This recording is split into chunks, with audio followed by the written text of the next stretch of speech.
Kami dari kelompok Papua Island yang terdiri dari Hello, my name Nafila Rizky Astari. Hello, my name is Humaira Ifa Sabira. Halo, perkenalkan nama saya Asmi Mausyadil Hasana. Hello teman-teman, my name is Selvi Amelia Nur Aida. Papua adalah sebuah provinsi di Indonesia yang terletak di Papua Nugini bagian barat. Papua juga sering disebut Papua Barat karena Papua bisa merujuk kepada seluruh Pulau Nugini, termasuk belahan timur negara tetangga East New Guinea atau Papua Nugini. Ibu kota Papua adalah Jayapura. Papua juga memiliki ciri khas dengan pesona Indonesia, ialah surga wisata Papua Barat yang memikat Raja Ampat. Keelokan alam wisatanya menjadi destinasi wisata bahari favorit di dunia. Perairan Kepulauan Raja Ampat merupakan kawasan Amazon lautan dunia.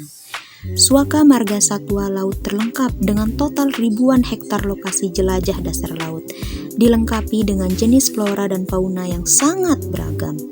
Jelajah konservasi hutan perawan, eksotisme flora dan faunanya, bahkan gugusan pulau cantik dan menawan yang memanjakan indera penglihatan.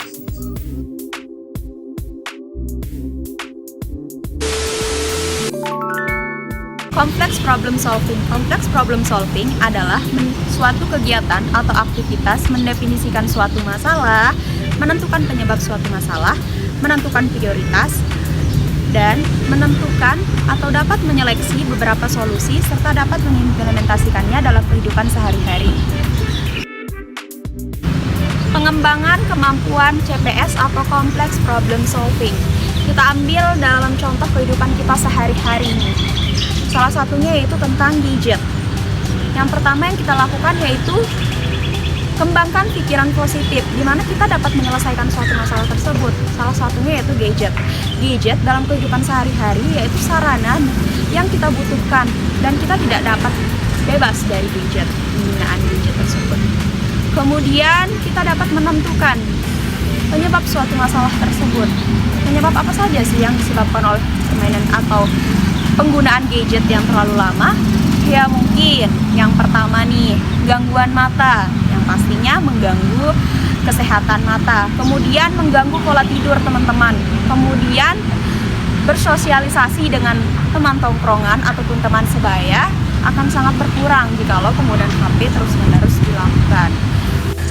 Kemudian bagaimana cara kita mencari ide atau bagaimana cara kita menentukan solusi dari permasalahan yang kita hadapi tersebut.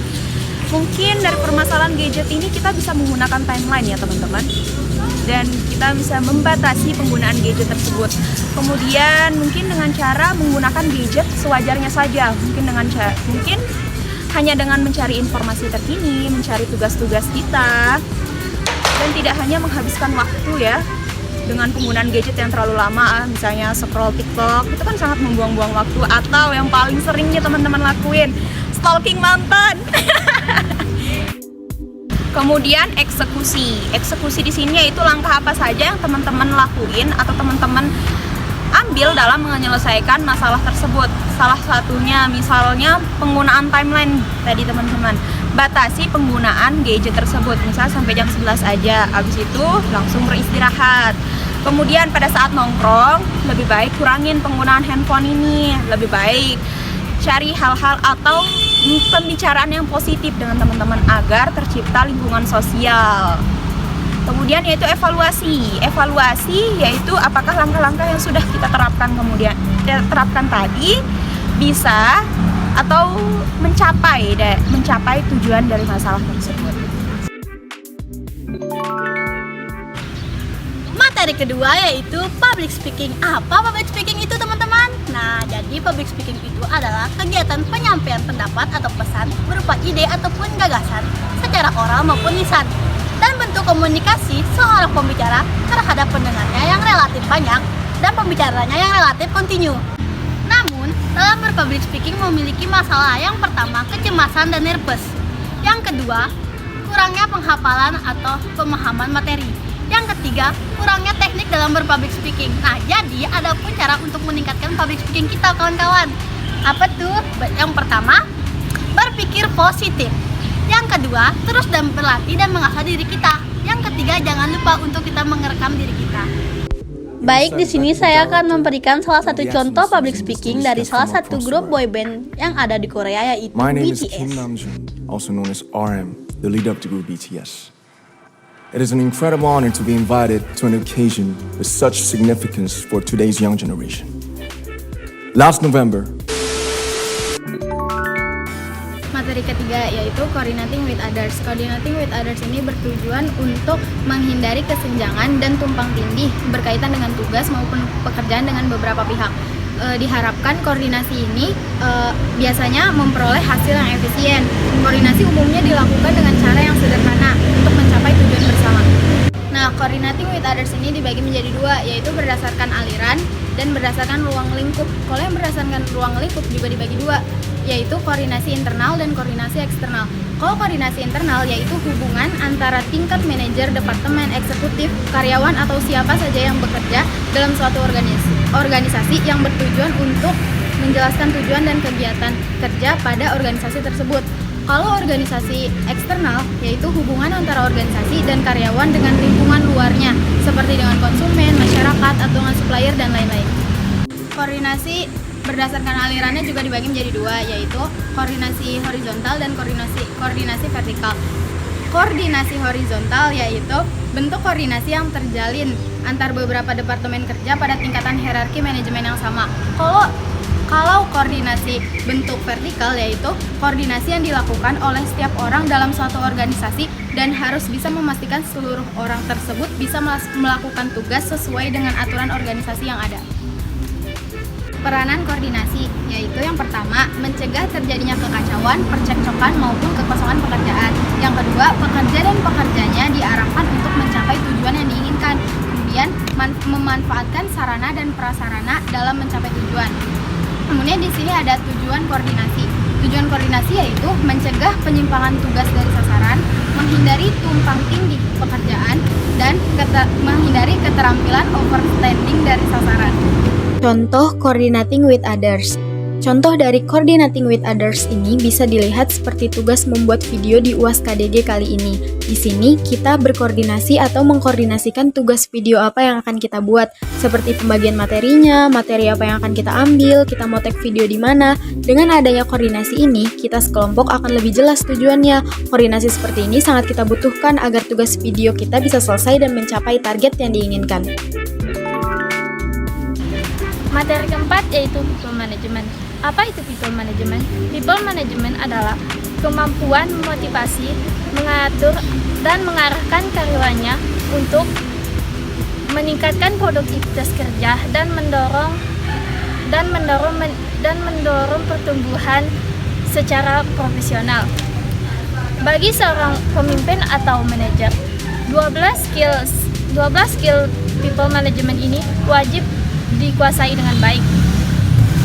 Seorang manajer juga harus memperhatikan cara atau alur kerja para karyawannya. 12 skill set people management yaitu yang pertama adalah komunikasi, yang kedua empati, yang ketiga training, yang keempat delegasi atau mencari relasi, yang kelima reward atau dan pengakuan, yang keenam kesabaran, 7 fleksibel, 8 open minded, 9 jiwa kepemimpinan, 10 adaptasi, 11 kepercayaan, dan 12 organisasi. Cara meningkatkan kemampuan people management. Yang pertama, tempatkan diri kalian pada posisi orang lain. Yang kedua, perlakukan orang lain dengan hormat. Yang ketiga, delegasi tugas secara tepat dan cepat. Yang keempat, memberi kepercayaan. Yang kelima, selalu jujur. Yang keenam, jangan malu meminta saran kepada orang lain. Yang terakhir adalah dengarkan lawan bicara dengan perlahan. Kemudian materi selanjutnya ialah critical thinking. Critical thinking atau berpikir secara kritis. Kemampuan ini yaitu kemampuan untuk berpikir secara kritis atau rasional, juga kemampuan untuk mengevaluasi diri sendiri. Perbedaan critical thinking dengan creative thinking. Perbedaan ini yaitu creative thinking yaitu kemampuan atau gagasan atau menciptakan gagasan-gagasan baru. Sedangkan critical thinking ialah menganalisis serta mengevaluasi gagasan-gagasan serta ide-ide tersebut. Kemudian manfaatnya ialah yang pertama nih teman-teman, kita menjadi lebih open minded terhadap suatu perbedaan pendapat. Kemudian kita menjadi mudah untuk mencari solusi dari permasalahan yang sedang kita hadapi. Dengan kata lain, meningkatkan kemampuan problem solving kita. Kemudian yang ketiga, kita dapat berkomunikasi dengan baik, di mana ketika kita berpikir kritis, tentunya kita harus dapat mengkomunikasikan ide-ide tersebut sehingga lebih mudah untuk dipahami oleh para pendengar. Kemudian yang terakhir, yang paling penting, yaitu kita tidak mudah untuk dimanfaatkan oleh sekitar kita. Terima kasih. Materi selanjutnya yaitu tentang hobi. Apa itu hobi? Jadi hobi itu merupakan kegiatan atau pekerjaan yang dilakukan saat luang yang merupakan kegemaran dan memiliki manfaat serta peluang untuk masa depan kita, teman-teman. Salah satu contohnya yaitu tarian atau menari. Tarian merupakan salah satu hobi yang menghasilkan unsur keindahan dan makna yang mendalam dari gerakan tubuh sebagai ungkapan ekspresi jiwa. Tarian juga memiliki peluang untuk masa depan, yaitu menjadi aktor atau aktris yang memiliki kemampuan untuk menari, serta bisa berkarir di dunia pendidikan dengan menjadi guru tari.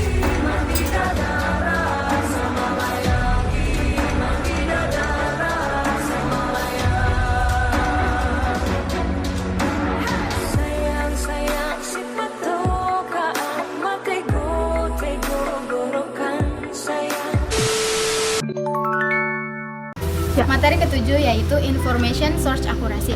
Information Search Accuracy adalah informasi. Informasi yaitu komunikasi atau penerima knowledge mengenai fakta atau keadaan. Informasi ini tidak dapat diprediksi. Menurut David dan Oslon, informasi merupakan bentuk data yang diolah menjadi bermakna bagi penerimanya dan memiliki nilai sebagai pengambilan keputusan. Sejarah teknologi informasi. Informasi ini sudah digunakan pada zaman dulu, misalkan pada zaman purba.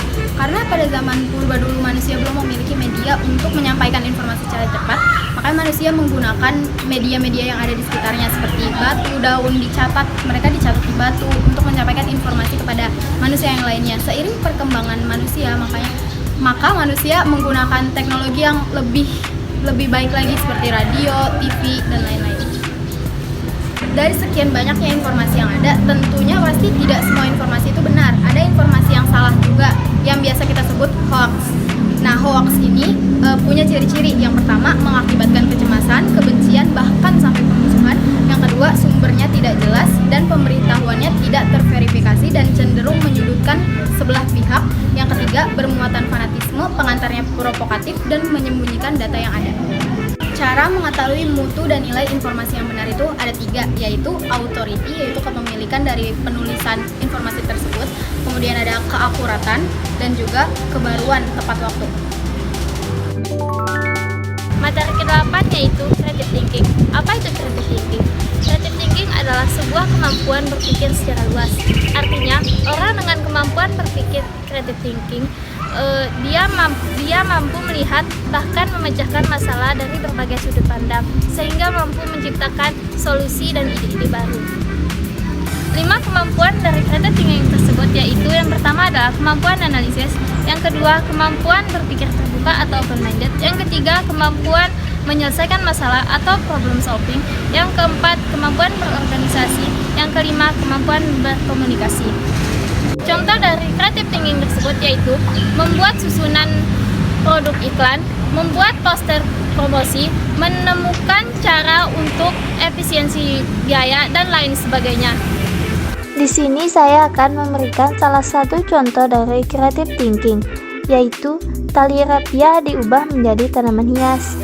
Untuk bahan pembuatan tanaman hias adalah yang pertama, tali rapia ungu dan hijau, kedua, plastik kresek warna hitam, ketiga, lakban hitam bekas dan lakban kertas, 4, kawat, dan kelima, batu kerikil hitam dan putih, yang terakhir adalah kardus.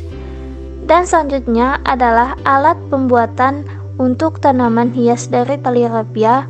Yang pertama ada gunting, 2 pinset, 3 lem tembak, 4 piring keramik, dan terakhir adalah korek.